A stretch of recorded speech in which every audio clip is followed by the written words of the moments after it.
अस्सलाम वालेकुम नाज़रीन, FSID न्यूज में आपका इस्तकबाल है। मैं मोहम्मद फारूक। पढ़ते हैं आज की ताज़ा खबर। महबूबनगर के तालीमी इदारों में मारूफ इदारा हीरा मॉडल हाई स्कूल। यहाँ पर हर साल तलबा 10वीं जमात में आला निशानात हासिल करते हैं।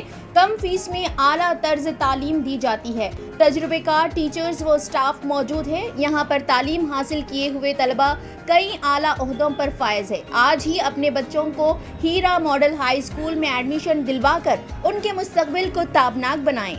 रुकने कानून सस कौंसिल BRS व सदर तेलंगाना जागृति कविता ने आज बंजारा हिल्स में तेलंगाना जागृति के नए दफ्तर का इफ्तिताह अंजाम दिया। इस मौके पर कल्लेश्वरम प्रोजेक्ट पर कमीशन ऑफ इंक्वायरी की जानिब से BRS सरबराह व साबिक चीफ मिनिस्टर के चंद्रशेखर राव को जारी करदा नोटिस के खिलाफ इंदिरा पार्क पर धरना मुनज़्ज़म करने का ऐलान किया गया। तेलंगाना जागृति के दफ्तर की इब्तिदाई तकरीब के बाद एक पुरहुजूम प्रेस कॉन्फ्रेंस से खिताब करते हुए कविता ने कहा कि के चंद्रशेखर राव की दो आंखें, एक BRS और दूसरी तेलंगाना जागृति है। उन्होंने हुकूमत की जानिब से KCR को कल्लेश्वरम प्रोजेक्ट के हवाले से नोटिस की इजराई की शदीद मजम्मत की। सदर तेलंगाना जागृति ने ऐलान किया कि 4 जून को इंदिरा पार्क पर एक महाधरना मुनक़्क़द किया जाएगा ताकि रियासती हुकूमत की नाइंसाफ़ियों के खिलाफ एहतजाज दर्ज करवाया जा सके। कविता ने पुरजोर अंदाज में कहा कि मौजूदा चीफ मिनिस्टर रेवंत रेड्डी ने आज तक जय तेलंगाना कहना गवारा नहीं किया। राजीव युवा विकासम स्कीम का नाम तब्दील किया जाए क्योंकि राजीव गांधी का तेलंगाना से कोई ताल्लुक़ नहीं था। उन्होंने कहा कि हुकूमत के प्रोजेक्ट्स और स्कीमात को श्रीकांचारी, यादी रेड्डी, कालूजी या PV नरसिम्हा राव जैसे तेलंगाना के अजीम सपूतों के नामों से मंसूब किया जाए। उन्होंने कहा कि आज रियासत तेलंगाना के पानी को आंध्र प्रदेश मुंतकिल किया जा रहा है, ताहम चीफ मिनिस्टर रेवंत रेड्डी खामोश तमाशाई बने हुए हैं। उन्होंने कहा कि KCR बाबाए तेलंगाना हैं, उनको नोटिस की इजराई सारे तेलंगाना को नोटिस जारी करने के ममासिल है। BRS लीडर ने कहा कि BC तहफ़्फ़ुज़ात के लिए तेलंगाना जागृति गुज़िश्ता 1.5 बरस से मुसलसल जिद्दोजहद कर रही है। वज़ीर आज़म से मुलाकात के दौरान रेवंत रेड्डी ने मुख्तलिफ प्रोजेक्ट्स के ताल्लुक से बात की, ताहम BC तहफ़्फ़ुज़ात से मुताल्लिक़ एक लफ्ज़ भी नहीं कहा। कविता ने कहा कि बल्दी इदारों में पसमानदा तबक़ात को 42% तहफ़्फ़ुज़ात, ख़वातीन को माहाना 2500 रुपये माली इमदाद और लड़कियों को स्कूटीज़ की मुफ्त फराहमी तक हमारी जिद्दोजहद जारी रहेगी। జాగృతి కార్యకర్తలు కొంచెం సైలెంట్ ఉంటే ప్రెస్ వాళ్ళతో మాట్లాడదామా? జై తెలంగాణ, జై జాగృతి. అందరికీ నమస్కారం. ఇవాళ తెలంగాణ జాగృతి సంస్థను ప్రారంభించి దాదాపు 18 సంవత్సరాలు దాదాపుగా కావస్తున్నటువంటి సందర్భం. 2006లో బయటకు వచ్చి సంస్థను ప్రారంభిస్తే ప్రతి ఉద్యమ సందర్భంలో ప్రతినిత్యం తెలంగాణ ప్రజలకు వచ్చినటువంటి ఏ అంశమైనా కూడా చాలా బలంగా తెలంగాణ ప్రజల గొంతుకగా తలలో నాలుకలాగా ప్రతి ఇంటిలో ఆడబిడ్డలాగా బతుకమ్మ ఎత్తినా బోనం ఎత్తినా వారి సంబరంలో సంబరంలాగా వారి దుఃఖంలో దుఃఖంలాగా కలిసి ఉన్నటువంటి సంస్థ తెలంగాణ జాగృతి సంస్థ. తెలంగాణ జాగృతి సంస్థ పుట్టింది 2 వ్యక్తుల యొక్క స్ఫూర్తితో. ఒకటి KCR గారు, 2 ప్రొఫెసర్ జయశంకర్ గారు. KCR గారు తెలంగాణ రాష్ట్ర సాధన కోసం ఉద్యమించినటువంటి సందర్భంలో మాత్రమే మలిదశ తెలంగాణ ఉద్యమంలో మాలాంటి వాళ్ళందరం కూడా తెలంగాణ రాష్ట్ర అవసరాన్ని ఏర్పాటును గుర్తించి ముందుకు వచ్చి తెలంగాణ ఉద్యమంలో పాల్గొనడం జరిగింది. ఎప్పుడైతే USA నుండి ఇండియాకు వచ్చామో ప్రొఫెసర్ జయశంకర్ గారితో ఇంటరాక్షన్ ఏర్పడ్డ తర్వాత వారు మాకు ఆనాడు ఒక డైరెక్షన్ ఇచ్చిండ్రు. రాజకీయ రంగంలో KCR గారు అద్భుతంగా తెలంగాణ ప్రజలకు కావాల్సినటువంటి అంశాలన్నీ కూడా వివరిస్తూ ఉన్నారు, ముందుకు తీసుకెళ్తూ ఉన్నారు. ఇంకొక పక్క సాంస్కృతికంగా వెనుక పడేయబడ్డటువంటి మన ప్రాంతానికి సంబంధించి మాట్లాడాల్సినటువంటి అంశాలు చాలా ఉన్నాయి. ఒక పక్క రచయితలు మాట్లాడుతున్నారు, ఇంకొక పక్క గాయకులు ధూమ్ధామ్ పేరుతో విజృంభిస్తున్నారు. అయినప్పటికీ there is some gap, there is some space, you should think to fill that space అని ప్రొఫెసర్ జయశంకర్ గారు నాకు ఆనాడు దిశానిర్దేశం చేసినటువంటి సందర్భంలో మరి తెలంగాణ జాగృతి అనేటటువంటి సంస్థ ఊపిరి పోసుకోవడం జరిగింది. తెలంగాణ జాగృతి అని పేరు పెడుతున్నామంటే ఆనాడు చాలా మంది మేధావులు అసలు తెలంగాణ పేరు లేకుండా పెట్టండి, తెలంగాణ జాగృతి అనగానే మిమ్మల్ని వెంటనే తొక్కేస్తారని కూడా ఆనాడు అనేక మంది చెప్పారు. అంత పెద్ద ఎత్తున ఆంధ్ర పాలకుల యొక్క వివక్ష ఉన్నటువంటి సందర్భం అయినా సరే తెలంగాణ జాగృతి పేరు పెట్టుకునే ముందుకెళ్తామని చెప్పి తెలంగాణ జాగృతి పేరు పెట్టి మరి సంస్థని ఇన్ని రోజులు కూడా చాలా అద్భుతంగా నడిపించుకున్నామని చెప్పి నేను భావిస్తూ ఉన్నాను. మరి ఇవాళ ఇన్ని సంవత్సరాల తర్వాత మాకు హైదరాబాద్లో ఎప్పుడు కూడా అశోక్ నగర్లో ఆఫీస్ ఉండేది. ఇవాళ అశోక్ నగర్ నుంచి ఆఫీస్ని మేము బంజారా హిల్స్కి షిఫ్ట్ చేసుకోవడం జరిగింది. ఇక్కడ నుంచి లాంగ్ లీజ్ తీసుకున్నాం మరి ఇక్కడ, కాబట్టి చాలా రోజులు ఇక్కడ మా ఆఫీసు స్థిరంగా మీ అందరి ఆశీర్వాదంతో, తెలంగాణ ప్రజల ఆశీర్వాదంతో నిలబడి ఉంటుందని చెప్పి నేను మనస్ఫూర్తిగా భావిస్తూ ఉన్నాను. మరి ఇన్ని సంవత్సరాల ఈ ప్రయాణంలో అనేక మంది కలిసి వచ్చిండ్రు, అనేక మంది ఆశీర్వాదాలు ఇచ్చి పనిచేసిండ్రు, అనేక మంది కలిసి పనిచేసిండ్రు, చాలా మంది అడ్వైజర్స్ ఇచ్చి సలహాలు సూచనలు ఇచ్చి ముందుకు తీసుకెళ్ళిండ్రు. వారందరికీ కూడా మనస్ఫూర్తిగా ఉద్యమాభివందనాలు తెలియజేస్తూ ఉన్నాను. మరి మీ అందరికీ కూడా తెలిసినటువంటి విషయమే, కేసీఆర్ గారు తెలంగాణ రాష్ట్రం సాధించిన తర్వాత, తెలంగాణ రాష్ట్రం ఏర్పడ్డ తర్వాత అద్భుతంగా తెలంగాణ సోయితోని పరిపాలన జరిగింది. మేము తెలంగాణ జాగృతి సాంస్కృతిక రంగంలో ఏ చిన్న కార్యక్రమం అడిగినా, ఏ చిన్న అంశం డిమాండ్ చేసినా మాకు నిమిషాలలో జీవో వచ్చినటువంటి సందర్భం. చాకల ఐలమ్మ గారిది ఉదాహరణకు అధికారికంగా చేయాలి అంటే ఒకటే సెకండ్లో జీవో వచ్చినటువంటి సందర్భం. మిషన్ భగీరథకు సగరుల ఆరాధ్య దైవమైనటువంటి భగీరథ పేరు పెట్టడం అన్నది మేము అడగకుండానే కేసీఆర్ గారు మాకు ఇచ్చినటువంటి వరం. అట్లా ఏ ఒక్క అంశం తీసుకున్నా సేవాలాల్ మహారాజ్ యొక్క జయంతిని అఫీషియల్గా ప్రభుత్వం నుంచి చేసిన ఏకైక ప్రభుత్వం కేసీఆర్ గారి ప్రభుత్వం భారతదేశంలో. అట్లా ప్రతి ఒక్కరిని కూడా ముందుకు తీసుకెళ్ళి అద్భుతంగా పరిపాలన చేసినటువంటి కేసీఆర్ గారు. అంబేద్కర్ని మనందరం ఆరాధించేటటువంటి అంబేద్కర్ని 125 అడుగుల ఎత్తు నిలబెట్టి దేశంలోనే ఆనాడు అత్యంత పెద్ద విగ్రహంగా అంబేద్కర్ నిలుపుకున్నాం. అట్లా 1-2 కాదు, ప్రతి ఒక్క అంశంలో కూడా తెలంగాణ సోయితో పరిపాలన జరిగింది. మరి ఇవాళ ఉన్నటువంటి పరిపాలన మనం చూసుకుంటే ఈ 10 సంవత్సరాలకి ఇప్పటికి చాలా తేడా ఉంది. మన కర్మ ఏంటంటే ఇప్పుడున్నటువంటి మన ముఖ్యమంత్రి గారు కనీసం జై తెలంగాణ అని కూడా అన్నాడు.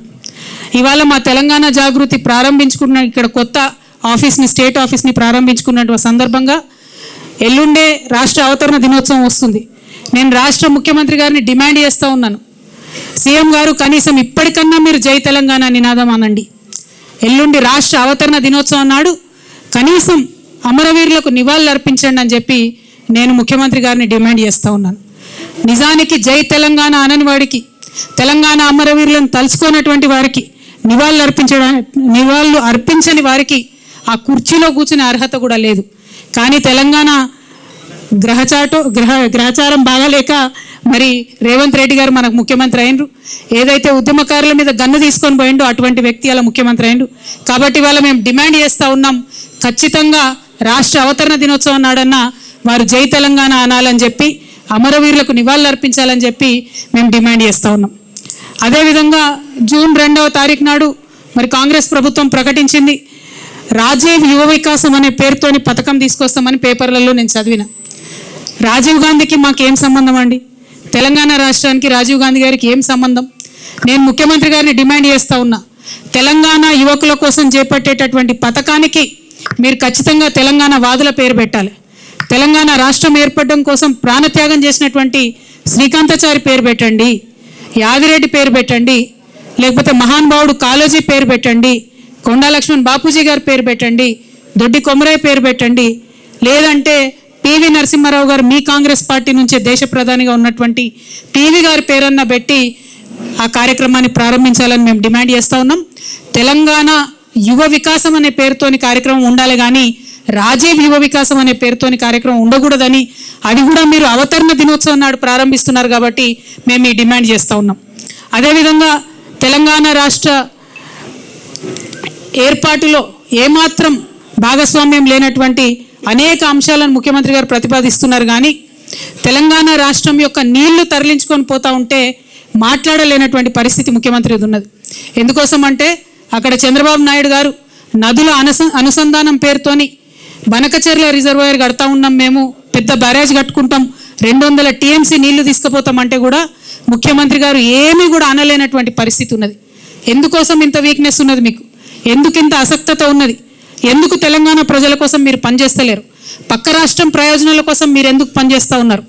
ఆనాడు కేసీఆర్ గారు ముఖ్యమంత్రిగా ఉన్నప్పుడు రివర్ లింకింగ్ ప్రాజెక్ట్ ఏదైతే కేంద్ర ప్రభుత్వం ప్రతిపాదించిందో దాన్ని ఖచ్చితంగా తుపాకులగూడెం బ్యారేజ్ దగ్గర నుండి ప్రారంభించాలని కేసీఆర్ గారు ప్రతిపాదించారు.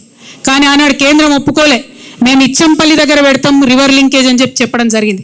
మరి ఇవాళ ఏ మీటింగ్ కాలేదు, ఏ అపెక్స్ కౌన్సిల్ కలవలేదు, కేంద్ర ప్రభుత్వం రాష్ట్ర ప్రభుత్వంతో చర్చలు జరపలేదు. కేవలం చంద్రబాబు నాయుడు గారి డైరెక్షన్లో ఈ రివర్ లింకేజ్ ప్రాజెక్టు పాయింట్ పోలవరంకి తీసుకొని వెళ్ళడం జరిగింది. పోలవరం నుండి 200 టీఎంసీ గోదావరి నీళ్లను మొత్తం కూడా తీసుకెళ్ళిపోతున్నారు. ఇవాళ గోదావరి కావేరీ లింక్ పేరు మీద చెన్నైకి నీళ్ళు ఇవ్వాలని చెప్పేటటువంటి వంక పేరు మీద గోదావరి నది నీళ్లు పర్మనెంట్గా తెలంగాణకు దూరం కాబోతా ఉన్నాయి. మరి అయినా కూడా ముఖ్యమంత్రి గారు మాట్లాడతలేరు. ఇది చాలా దారుణం. ఎల్లుండి జూన్ 2న తెలంగాణ రాష్ట్ర అవతరణ దినోత్సవం నాడు ముఖ్యమంత్రి గారు ఒక స్పష్టమైన ప్రకటన దీని మీద చేయాలి. అపెక్స్ కమిటీ మీటింగ్ ఇమ్మీడియట్గా పిలవాలని చెప్పి డిమాండ్ చేయాలి. మనకేదైతే 200 టీఎంసీలు నీళ్ళు నష్టపోతామో మన నీళ్ళ మీద మనకు వాటా కావాలని చెప్పి ముఖ్యమంత్రి గారు డిమాండ్ చేయాలని నేను కోరుతా ఉన్నాను. కేసీఆర్ గారు కాళేశ్వరం ప్రాజెక్ట్ ఎందుకోసం కట్టిండ్రు? ఈ 200 టీఎంసీల హక్కు మనకు తెలంగాణకు ఉండాలని చెప్పి వారు కట్టిండ్రు. మరి ఇవాళ కేసీఆర్ గారు కాళేశ్వరం కట్టి 4 సంవత్సరాలుగా ప్రతి సంవత్సరం 20 లక్షల ఎకరాలకు నీళ్ళు ఇస్తుంటే మీరు చూసి ఓర్వలేక ఇవాళ కేసీఆర్ గారికి నోటీస్ ఇచ్చిరా? 1 కోటి ఎకరాల మాగాణం తెలంగాణ వేసినందుకు కేసీఆర్ గారికి ఇలా మీరు నోటీసులు ఇచ్చిండ్రా? రైతులకు రైతు బీమా పేరుతోనే ఆదుకున్నందుకు మీరు నోటీసులు ఇచ్చిండ్రా? రైతు బంధు పేరుతో ఆదుకున్నందుకు మీరు నోటీస్ ఇచ్చిండ్రా? కేసీఆర్ కిట్ ఇచ్చినందుకు నోటీస్ ఇచ్చిండ్రా? తెలంగాణ ప్రజలకు మేలు చేసినందుకు నోటీస్ ఇచ్చిరా? ఎందుకోసం నోటీస్ ఇచ్చిండ్రు? అది అసలు కాళేశ్వరం కమిషనా, కాంగ్రెస్ కమిషనా అని ముఖ్యమంత్రి గారు నేను ప్రశ్నిస్తూ ఉన్నాను. ప్రతి తెలంగాణ బిడ్డ కూడా బాధపడతా ఉన్నారు. తెలంగాణ జాతిపిత అయినటువంటి కేసీఆర్ గారి మీద మీరు ఇవాళ నోటీసులు ఇవ్వడం అంటే యావత్తు తెలంగాణకు నోటీసులు ఇచ్చినట్టే అని నేను భావిస్తూ ఉన్నాను. ఎందుకోసం ఈ మాట చెప్తా ఉన్నామంటే ఆ బక్కపల్సటి మనిషి ఒకసారి పిడికిలెత్తి బయలుదేరితేనే ఇవాళ తెలంగాణ రాష్ట్రం వచ్చింది. తెలంగాణ రాష్ట్రం వచ్చింది కాబట్టే మీరు ఇవాళ తెలంగాణ రాష్ట్రానికి ముఖ్యమంత్రిగా ఉన్నారు. అది మర్చిపోయి అటువంటి వ్యక్తికే మీరు ఇవాళ నోటీస్ ఇవ్వడం ఎందుకోసం ఇస్తూ ఉన్నారు? మొత్తం ఈ నోటీస్ ఏంది, ఈ కమిషన్ ఏంది, ఈ కథ ఏంది? తెలంగాణ జాగృతి సైనికులంతా కూడా యావత్ రాష్ట్రానికి జూన్ 4వ తారీఖు నాడు ఒక మహాధర్నా చేస్తాం. మేము ఆ ధర్నాలు అన్నీ కూడా వివరిస్తాం. మీ కుట్ర ఏంది, కాళేశ్వరం ఏంది, ఇవన్నీ కూడా వివరిస్తాం. జూన్ 4వ తారీఖు నాడు ఒక మహాధర్నా చేపట్టబోతా ఉన్నాం ఇందిరా పార్క్ దగ్గర తెలంగాణ జాగృతి తరఫున. ఖచ్చితంగా అక్కడ మొత్తం కూడా మీరు ఎట్లా గుత్తేదారులకు వంతబాడుతున్నారు, ఎట్లా తెలంగాణ రైతాంగాన్ని ఎండబెడుతున్నారు, ఎందుకోసం కాళేశ్వరం ప్రాజెక్టు మీరు వాడతలేరు, ఎందుకు నిర్వీర్యం చేస్తున్నారు, ఈ అంశాలన్నీ కూడా తెలంగాణ ప్రజల ముందు బట్టబయలు చేస్తామని చెప్పి ఈ సందర్భంగా మేము తెలియజేస్తూ ఉన్నాం. అదేవిధంగా మీకు తెలుసు తెలంగాణ జాగృతి అనేక కార్యక్రమాలు చేసుకుంటూ వచ్చింది. బీసీ బిల్లు కోసం గత సంవత్సరంన్నరగా మేము పోరాటం చేస్తూ ఉన్నాం. కానీ నిన్ననే ముఖ్యమంత్రి గారు వెళ్ళి మోడీ గారిని కలిసిన, దేశ ప్రధానమంత్రిని, అనేక ప్రాజెక్టుల గురించి మాట్లాడిన కానీ బీసీ బిల్లు గురించి మాట్లాడలేదు. ఇవాళ బీసీ బిల్లు ఈ రాష్ట్రంలో పెట్టించగలిగినామంటే 1 కాదు 2 బిల్లులు పెట్టించినామంటే దాంట్లో తెలంగాణ జాగృతి యూపీఎఫ్ పాత్ర ఉందన్న విషయాన్ని తెలంగాణ బీసీ బిడ్డలు ఎప్పుడు కూడా విస్మరించారని చెప్పి సందర్భంగా నేను గుర్తు చేస్తూ, మీరు మర్చిపోవచ్చుగాక కానీ మేము మర్చిపోలేదు. బీజేపీ వాళ్ళకి హెచ్చరిక చేస్తూ ఉన్నాం. మీరు బీసీ బిల్లును డీప్ ఫ్రిడ్జ్లో పెట్టే ప్రయత్నం చేస్తే కొన్ని రోజుల తర్వాత మళ్ళా జాగృతి కార్యాచరణ తీసుకుంటుంది. ఖచ్చితంగా కేంద్రానికి సెగదలిగే విధంగా రైల్ రోకో లాంటి కార్యక్రమాలను కూడా తీసుకొని పెద్ద ఎత్తున ముందుకెళ్తామని చెప్పి బీసీలకు 42% రిజర్వేషన్లు లోకల్ బాడీ ఎన్నికలు పెట్టే లోపలనే తెలంగాణ జాగృతి తరఫున పోరాటం చేసి సాధించుకుంటామని కూడా ఈ సందర్భంగా తెలియజేస్తా ఉన్నాం. అట్లానే తెలంగాణ మహిళలకు మీరు ప్రామిస్ చేసినటువంటి 2500 రూపాయలు ఏదైతే ఉందో అది సాధించే వరకు కూడా తెలంగాణ జాగృతి విశ్రమించకుండా కూడా పోరాటం చేస్తుందని ఈ సందర్భంగా తెలియజేస్తున్నాం.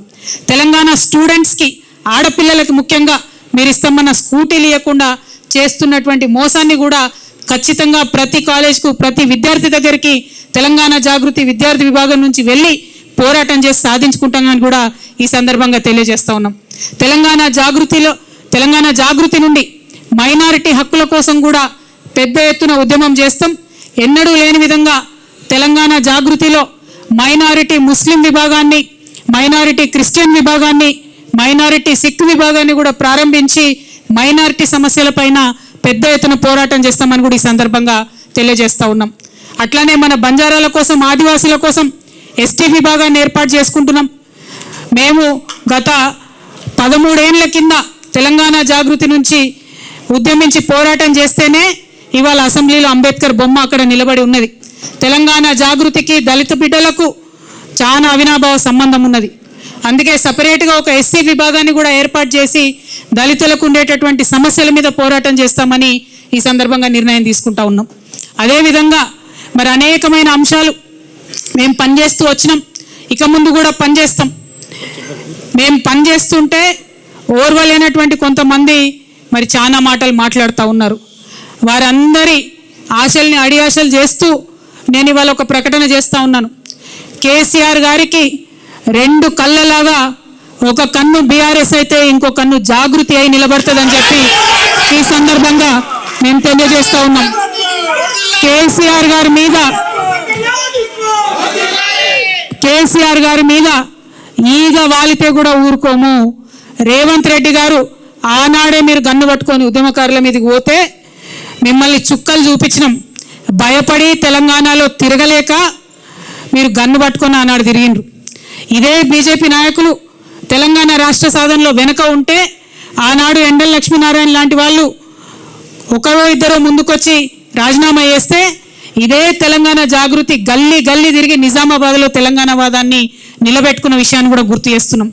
ఇవాళ అంశాలన్నీ మర్చి బీజేపీ వాళ్ళు తెలంగాణ కోసం ఒక్క మాట కూడా మాట్లాడకుండా 8 మంది ఎంపీలను గెలిపించిన నీళ్లు మనవి తరలించకపోతుంటే మాట్లాడకుండా ₹1 నిధులు కూడా కేంద్ర బడ్జెట్ నుంచి మాకు ఇవ్వకుండా మీరు చేస్తూ ఉన్నారు. ఖచ్చితంగా బీజేపీ వాళ్ళు ఒకవేళ బీసీ బిల్లు మీద మీరు ముందడుగేయకపోయినా, గోదావరి జలాలలో మన వాటాను కాపాడకపోయినా మళ్ళీ తెలంగాణ జాగృతి పవర్ ఏందో ఖచ్చితంగా చూపిస్తాం అని చెప్పి ఈ సందర్భంగా తెలియజేస్తూ మరి ఇన్ని రోజులు అనేకమైన అంశాల మీద పోరాటం చేసినటువంటి జాగృతి సంస్థ ఇంకా పెద్ద ఎత్తున విస్తరించుకొని తెలంగాణ ప్రజల దీవెనలతోని ముందుకు వెళ్తామని ఈ సందర్భంగా తెలియజేస్తూ మరి మేము కొత్త ఆఫీస్ ఇక్కడ ఏర్పాటు చేసుకున్న సందర్భంగా తెలంగాణ తల్లులందరి దీవెన కూడా మాకు ఉండాలని చెప్పి, తెలంగాణ అన్నదమ్ములందరి యొక్క సహాయ సహకారాలు కూడా మాకు ఉండాలని చెప్పి మనస్ఫూర్తిగా నేను కోరుకుంటూ ఇంత పెద్ద ఎత్తున ఇక్కడికి వచ్చి మా ఆఫీస్ని సందర్శించి మాకు చేయూతనిచ్చినటువంటి మీడియా మిత్రులందరికీ కూడా మనస్ఫూర్తిగా నేను ధన్యవాదాలు తెలియజేస్తూ మరి మా మహాధర్నా యొక్క పోస్టర్ని కూడా ఇప్పుడు రిలీజ్ చేసుకుంటామని ఈ సందర్భంగా తెలియజేస్తున్నాను. Thank you. జై తెలంగాణ, జై జాగృతి, జై కేసీఆర్, జై తెలంగాణ.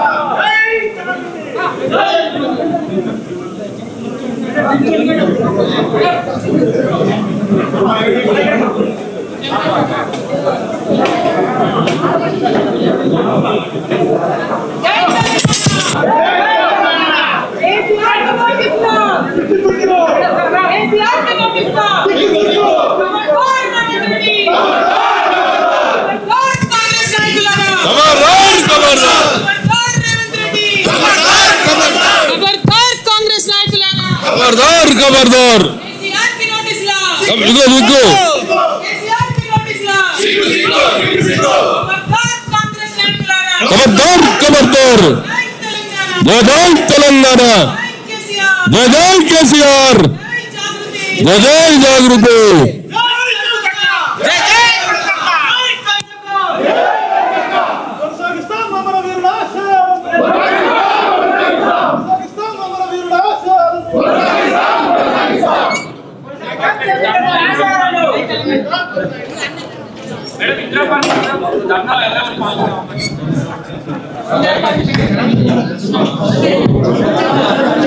తెలంగాణ వాదులందరికీ కూడా ఆహ్వానం పలుకుతా ఉన్నాం. తెలంగాణ వాదులందరినీ కూడా స్వాగతిస్తున్నాం. అనేక మంది నీటి రంగానికి సంబంధించినటువంటి నిపుణులను కూడా పిలవబోతా ఉన్నాం. కాళేశ్వరం ప్రాజెక్టు ఎంత గొప్ప ప్రాజెక్టు, కాళేశ్వరం ప్రాజెక్టుని మరి ఆపడం ద్వారా తెలంగాణకు ఎట్లా అన్యాయం జరుగుతూ ఉందనే విషయాలన్నీ కూడా తెలియజేయబోతా ఉన్నాం. Thank you.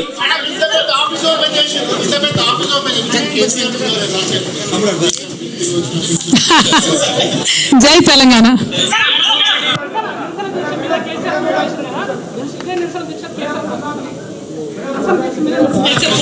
ఎవరు నిరసన దీక్షకు వాళ్ళు వస్తారా? నేను ఒకటి వెరైటీ ఉన్నావు, సార్కి నోటీస్ ఇస్తే సార్ వస్తాడా దీక్షకు? భలే ఉన్నావేమబ్బా, ఏదో అడగాలని అడుగుతున్నావు నువ్వు నన్ను క్వశ్చన్. జై తెలంగాణ, జై తెలంగాణ.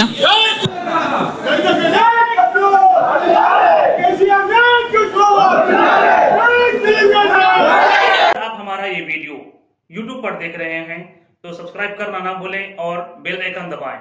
और अगर आप हमारा ये वीडियो Facebook पर देख रहे हैं तो पेज को लाइक करें और फॉलो करें।